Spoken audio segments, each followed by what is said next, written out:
Good morning.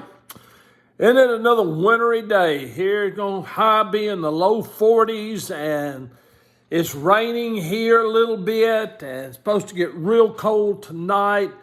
But you know what? God is on his throne. And Jesus is still Lord of Lords and King of Kings.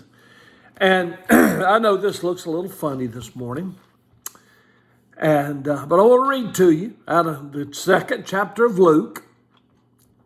I'm going to talk about the shepherds just a little bit. Well, going to read the shepherd's story. How's that? So they hurried off and found Mary and Joseph and the baby who was lying in the manger. When they had seen him, they spread the word concerning what had been told them about this child. And all who heard it were amazed at what the shepherds said to them. But Mary treasured up all these things and pondered them in her heart. The shepherds returned, glorifying and praising God for all the things they had heard and seen, which was just as they had been told. The shepherds heard the proclamation. The shepherds saw the heavenly host come and sing all across the sky.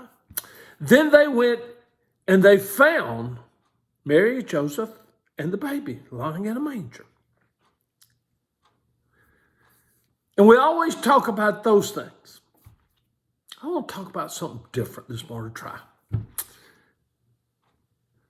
What do you think the second person of the Trinity that we know as Jesus? Now, I know his earthly form was a baby, but there was also God in there. And he opened his eyes and he started seeing the world from a human perspective. That's why I'm wearing my little tiara this morning. Because he opened it up into a crazy world. A world where there's all kinds of different personalities.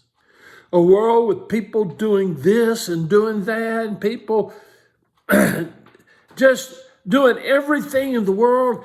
And have you ever just wondered what in the world God thought as he experienced being a human being? It had to start there lying in that manger. Even though he's just a little bitty baby, let's say average, let's say about 18 and a half inches long, maybe not even that long in those days, and maybe 7 pounds. But you got to remember, wrapped up in that human body there was the fullness of the Godhead.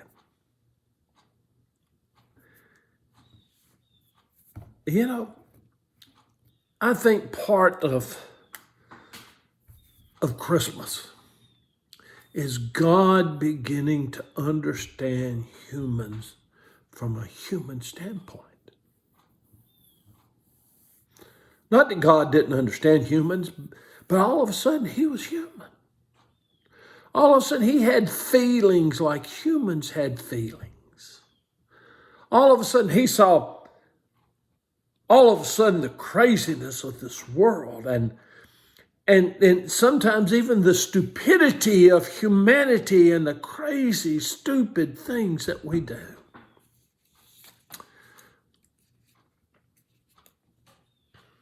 I think that's enough. And I just wonder what he thought. See, Christmas, yes, is about Jesus coming. But Christmas is also about a touch of humanity being placed in the divinity of God.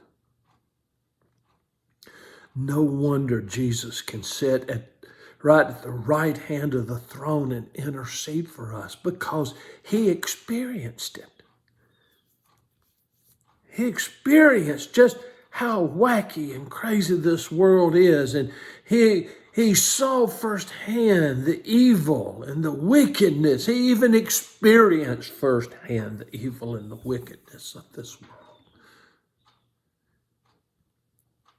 And him being Jesus, full of mercy and grace, can sit there at the right hand of the Father and say, Lord, please.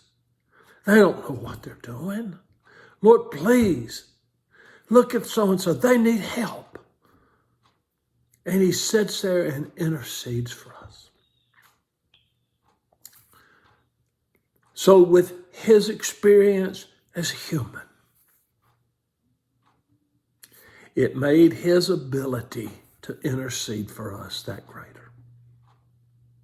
May you have a blessed day knowing that your God and your King understands you completely and intercedes for your benefit. Amen.